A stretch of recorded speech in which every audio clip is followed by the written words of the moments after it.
ಎಲ್ರಿಗೆ ನಮಸ್ಕಾರ. ದೊಡ್ಡಬಳ್ಳಾಪುರ ಗ್ರಾಮಾಂತರ ಪೊಲೀಸ್ ಠಾಣಾ ಮಟ್ಟದಲ್ಲಿ ನಮ್ಮ ಠಾಣಾ ವ್ಯಾಪ್ತಿಯಲ್ಲಿ ಸುಮಾರು 150 ಹಳ್ಳಿ ಇದ್ದಾವೆ.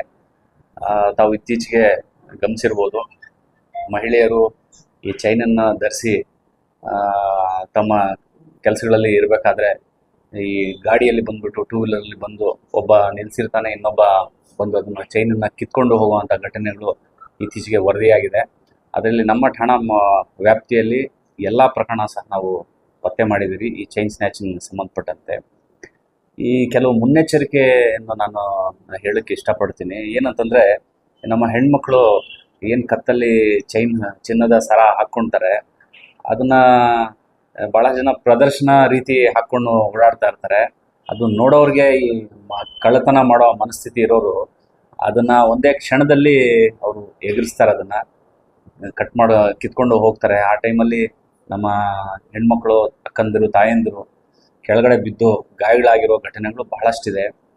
ನೀವು ಹಾಕ್ಕೊಳ್ಳಿ, ಹೆಣ್ಣು ಮಕ್ಕಳಿಗೆ ಆಭರಣ ಹಾಕ್ಕೊಳ್ಳೋದು, ಚೈನ್ ಹಾಕ್ಕೊಳ್ಳೋದು ಅಥವಾ ಇನ್ನಿತರೆ ಚಿನ್ನಾಭರಣ ಹಾಕ್ಕೊಳ್ಳೋದು ಅಲಂಕಾರ ಸುಂದರವಾಗಿ ಕಾಣ್ತದೆ. ಆದರೆ ಅದನ್ನು ಪಬ್ಲಿಕ್ಕಲ್ಲಿ ನೀವು ಓಡಾಡಬೇಕಾದ್ರೆ ಪ್ರದರ್ಶನ ಮಾಡಿಕೊಂಡು ಅದನ್ನು ನೋಡಿದವ್ರಿಗೆ ಎಂಥವ್ರಿಗೂ ಸ್ವಲ್ಪ ಕಳ್ಳತನ ಮನಸ್ಥಿತಿ ಇರೋರು ಅದನ್ನು ಕದೀತಾರೆ. ಹಾಗಾಗಿ ಒಂದು ಮುನ್ನೆಚ್ಚರಿಕೆ ಏನು, ತಾವು ಹಾಕ್ಕೊಂಡು ಹೋಗ್ತೀರಾ, ಬೆಳಗ್ಗೆ ಪಾರ್ಕ್ಗೆ ವಾಕಿಂಗ್ ಹೋಗ್ತೀರಾ ಅಥವಾ ಮನೆ ಹತ್ರ ಏನು ಕೆಲಸ ಮಾಡ್ತಾ ಇರ್ತೀರಾ, ಆದಷ್ಟು ಕವರ್ ಮಾಡಿಕೊಂಡ್ರೆ ಒಳ್ಳೆಯದು.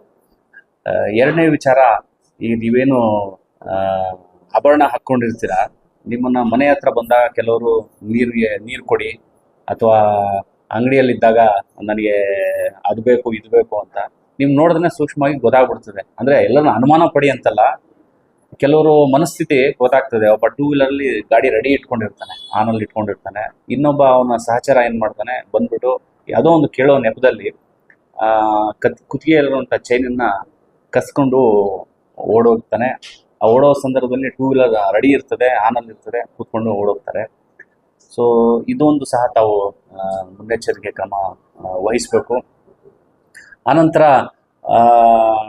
ಈ ಕೆಲವರಿಗೆ ಹೆಣ್ಮಕ್ಳಿಗೆ ಹಾಕ್ಕೊಳ್ಳೋದು ಭಾಳ ಹೆಚ್ಚೆಚ್ಚಿಗೆ ಪ್ರದರ್ಶನ ಮಾಡಬೇಕು. ಅಂದರೆ ಒಂದು ಚಿನ್ನದ ಸರನೇ ಹಾಕ್ಕೊಂಡಿರ್ತಾರೆ, ಅದು ನಾನು ಹಾಕ್ಕೊಂಡಿದ್ದೀನಿ, ನನ್ನ ಹತ್ರ ಒಡವೆ ಇದೆ ಅನ್ನೋದನ್ನ ಈ ಜಾತ್ರೆಗಳಲ್ಲಿ, ಈ ಹಬ್ಬಗಳಲ್ಲಿ, ಈ ದೇವಸ್ಥಾನ ಪೂಜೆಗೆ ಅಂತ ಸಂದರ್ಭದಲ್ಲಿ ಬಂದಾಗ ಬಹಳ ಅದನ್ನು ಪ್ರದರ್ಶನ ಮಾಡೋಕ್ಕೆ ಹೋಗ್ತಾರೆ. ಅದು ಯಾವುದೋ ಟೈಮಲ್ಲಿ ಆ ಕ್ರೌಡಲ್ಲಿ ಗುಂಪಿದ್ದಾಗ ಎಗರಿಸ್ಬಿಡ್ತಾರೆ. ಕಳ್ಕೊಂಡ ನಂತರ ಪೊಲೀಸರು ನಾವು ನಮ್ಮ ಕೆಲಸ ಮಾಡ್ತೀರಿ, ಪತ್ತೆ ಮಾಡ್ತೀರಿ. ಬಟ್ ನಮ್ಮ ಒಂದು ಸಂದೇಶ ಏನಂತಂದರೆ, ಮುನ್ನೆಚ್ಚರಿಕೆ ವಹಿಸೋದು ಬಹಳ ಸೂಕ್ತ. ಮುನ್ನೆಚ್ಚರಿಕೆ ವಹಿಸಿದ್ರೆ ನಿಮಗೆ ಕೆಲವು ಸಲ ಸಿಗ್ಬೋದು, ಕೆಲವು ಸಲ ಸಿಗದೇ ಇರ್ಬೋದು. ಮುನ್ನೆಚ್ಚರಿಕೆ ವಹಿಸಿದ್ರೆ ಹೋಗೋದೇ ಇಲ್ಲ. ಸೊ ಈ ನಿಟ್ಟಿನಲ್ಲಿ ಸಾರ್ವಜನಿಕರು ತಮ್ಮ ಚಿನ್ನಾಭರಣ ವಸ್ತುಗಳನ್ನು ಜೋಪಾನವಾಗಿ ಇಟ್ಕೋಬೇಕು ಅಂತ ನಾನು ತಮ್ಮಲ್ಲಿ ಕೋರ್ಕೊಳ್ತೀನಿ.